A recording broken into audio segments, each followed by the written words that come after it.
پہلے تو میں نے مسلمانوں کے اخلاق سنے تھے، اب تو میں نے دیکھ بھی لیے، پر یہ بتا جب 12,000 آیا تھا جان کیوں نہیں چھڑائی؟ تو حضرت چارہ کاٹتے کاٹتے رو پڑے، فرمانے لگے تو نہیں نہ جانتا یہ بیٹیاں سانجھی ہوتی ہیں، پتہ نہیں نا، میرے رسول پاک نے تو حاتم تائی کی بیٹی کے سر پہ کپڑا رکھ کے کہا تھا بیٹیاں برابر ہوتی ہیں، تو یہ نہیں پتا جب اس کی 6 بیٹیوں کی شادی ہوئی ہے میرے اندر روحانیت کتنی بڑی ہے۔ فرمایا پھر 12,000 آیا ہے تو 2-4 بچیاں پھر گئی ہیں، تو یہ نہیں پتا میں اندر سے راضی کتنا ہوں، میں تیری نوکری کرتا رہوں گا، پتہ نہیں اللہ کتنی بیٹیوں کو بیاہ دے گا۔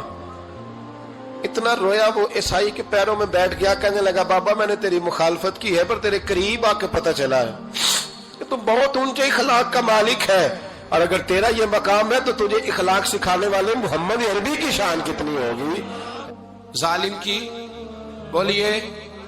جاتے نہیں لوگ جھوٹے گواہ بن کے، وکیل صاحب کو نہیں پتا ہوتا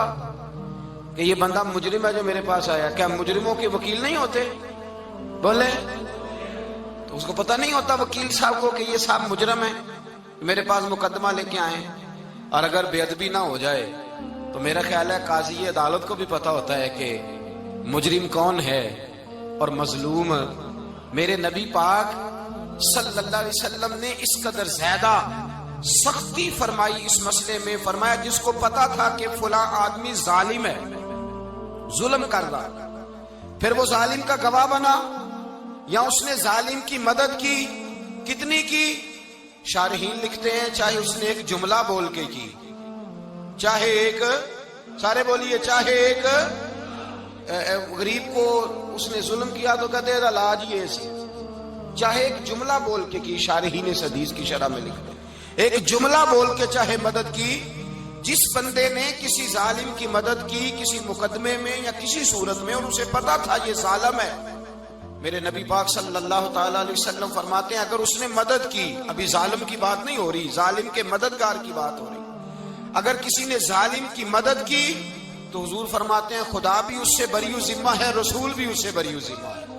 سنبھال کے رکھے اپنی نمازیں، قربانیاں، حج، زکوٰۃ سنبھال کے رکھے۔ اگر ظالموں کا مددگار ہے، الیکشن آ لینے دے، آپ کو نظر آ جائے گا کون کون ظالموں کا مددگار ہے، نظر آ جائے گا۔ اپنی جیب سے لوگ پیسے دے کے ظالموں کی مدد کریں گے، ان کے فلیکس چھپوائیں گے، بورڈ لگوائیں گے، جیبوں سے پیسے دے کے۔ ہم نے خود آگ لگائی ہے چمن میں اپنے، بے سبب گردشی ایام کو الزام نہ دو، ہم نے خود نور کا ظلمت سے کیا ہے سودا، کر کے توہین سحر شام کو الزام نہ دو۔ ظالموں کے مددگار میدان میں آ گئے، یہ چھوٹا لفظ نہیں، میرے حبیب پاک صلی اللہ علیہ وسلم نے فرمایا جو ظالم کا مددگار ہے سن لے، جو سجن کے ساتھ کچہری جاتا ہے وہ یاد رکھے، جو دوست کا گواہ بنتا ہے وہ یاد رکھے، جو کہتا ہے میں مانگی گیا تھا، مجھے بلایا گیا تھا قبضہ چھڑانے کے لیے کسی غریب بیوہ کی جائیداد پہ، وہ سن لے تو مدد کر کے نہیں آیا، تو خدا کے ذمے سے نکل گیا۔ رسول پاک نے فرمایا تیرا میرا تعلق ختم ہو گیا، تو ظالم کا مددگار ہو گیا، پھر تو کہتا میں بے چین ہوں، میں بے قرار ہوں، میں آزمائش کا شکار ہوں۔ پلٹ کے دیکھ تو صحیح تیرا گناہ کتنا بڑا ہے۔ میرے نبی پاک صلی اللہ علیہ وسلم کا ایک اور فرمان سن لیں، ابن ماجہ ابو داؤد میں موجود ہے، اس حدیث کو آپ نے یاد کر لینا ہے، کر لیں گے انشاءاللہ، سارے کہیے انشاءاللہ، کر لیں گے یاد۔ حضور صلی اللہ علیہ وسلم نے فرمایا اگر تو ظالم کی مدد کرے گا نا، یہ لفظ دل کی تختی پہ لکھ لینا، یہ مکافات عمل ہے، مکافات عمل دنیا، ادھر کرو گے تو ادھر بھرو گے۔ فرمایا اگر تو کسی ظالم کی مدد کرے گا، سن لے حضور کا فرمان ہے، اگر تو ابن ماجہ ابو داؤد سیاہ میں موجود ہے، فرمایا اگر تو کسی ظالم کی مدد کرے گا تو رب تعالیٰ مرنے سے پہلے پہلے تیرے اوپر بھی ظالم کو مسلط کر دے گا، تیرے اوپر بھی ایک دفعہ ظلم ضرور ہوگا اگر تو ظالم کی، وہ کسی صورت میں بھی ہو سکتا ہے، کسی صورت میں بھی، تیرا بیٹا ہی اٹھ کے ظلم کر دے گا،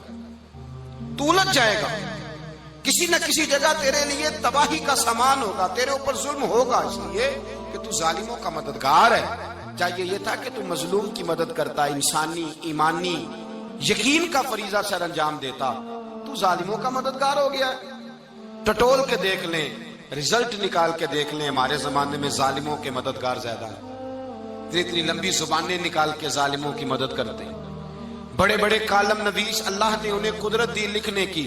تو اپنا قلم ظالموں کی مدد میں خرچ کرتے ہیں۔ وہ لوگ جن کو اللہ تبارک و تعالیٰ نے قدرت دی، ہمت دی، طاقت دی، کچھ لوگ ان کے حلقہ احباب میں، وہ اپنے لوگوں کو استعمال کر کے ظالموں کی مدد کرتے ہیں، ظالموں کی مدد کرتے ہیں۔ میرے نبی کریم سید عالم نور مجسم صلی اللہ علیہ وسلم نے فرمایا، اگر تو نے ظالم کی مدد کی تو جب تک تو توبہ نہیں کرے گا رب تجھ سے ناراض ہی رہے گا۔ اللہ تجھ سے، او بھائی جس سے رب بھی ناراض ہو گیا، نہ کھانا نہ پینا نہ سونا نہ جاگنا نہ نیند، پھر تیری ہر چیز تیرے لیے آزمائش ہو جائے گی، پھر تیرا سایہ بھی تیرے لیے خوف کا سامان بنے گا، پھر زندگی جیتی جاگتی لاش بن جائے گی، تو اپنے کندھوں پر اپنی میت اٹھائے پھرے گا جب تو ظالم کا مددگار ہوگا۔ اور نبی پاک صلی اللہ علیہ وسلم نے فرمایا ظالموں کا مددگار بھی ظالم ہوتا ہے، ظالموں کا مددگار بھی، سارے بولے ظالموں کا مددگار بھی نہیں، کو نہیں، آپ سارے نہیں بولے، ایک دفعہ بولے ظالموں کا مددگار بھی، پکی بات ہے، ظالموں کا مددگار بھی۔ اللہ اکبر، جس کا یارانہ ہو، جس کا دوستانہ ہو، جو کہے میں نے نا اس کو اوکھے ویلے کے لیے ظالم کو یاد رکھا ہوا ہے۔ کبھی مشکل میں رکھے نہیں ہوئے لوگوں نے ظالم دوست، کہتے میں نے رکھے ہوئے ہیں، بلکہ ہمارے دیہات میں تو کہتے ہیں میں نے بازو بنائے ہوئے ہیں۔ کس کو بازو بنا لیا؟ ظالم بھی کبھی بازو ہوتا ہے، جو ظلم کی تلوار لیے میدان میں کھڑا ہے۔ قارون، حامان، فرعون، نمرود کا حال نہیں لوگوں نے دیکھا؟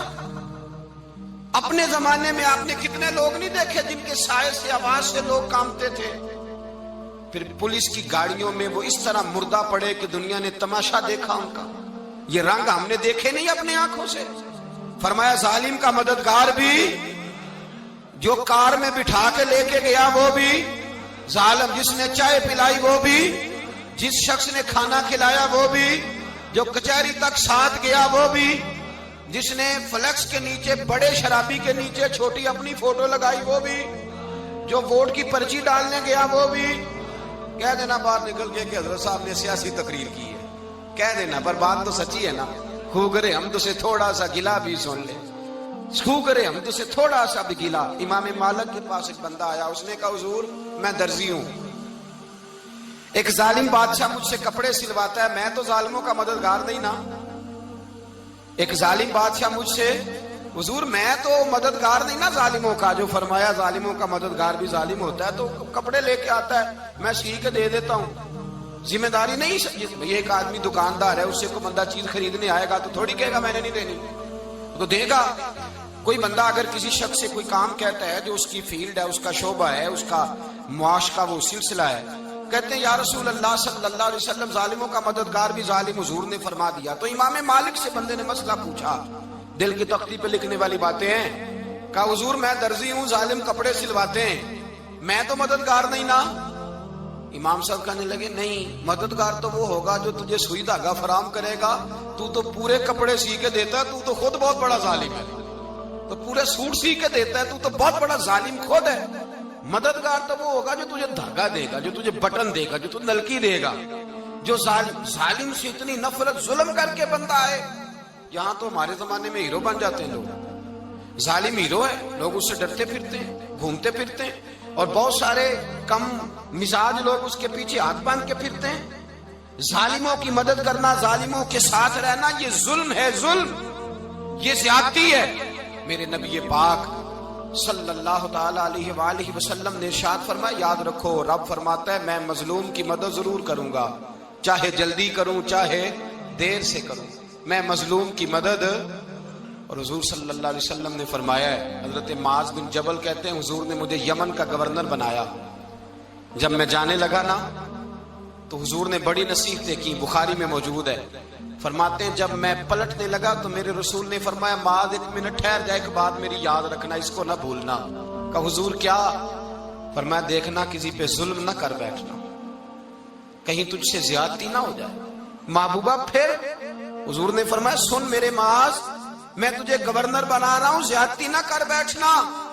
یا رسول اللہ صلی اللہ علیہ وسلم کیا ہوتا ہے؟ تو میرے کریم نے فرمایا جب مظلوم دعا کے لیے ہاتھ اٹھاتا ہے تو عرش کا مالک کہتا ہے فرشتوں پیچھے ہٹ جاؤ، عرش کا مالک کہتا ہے فرشتوں پیچھے ہٹ جاؤ۔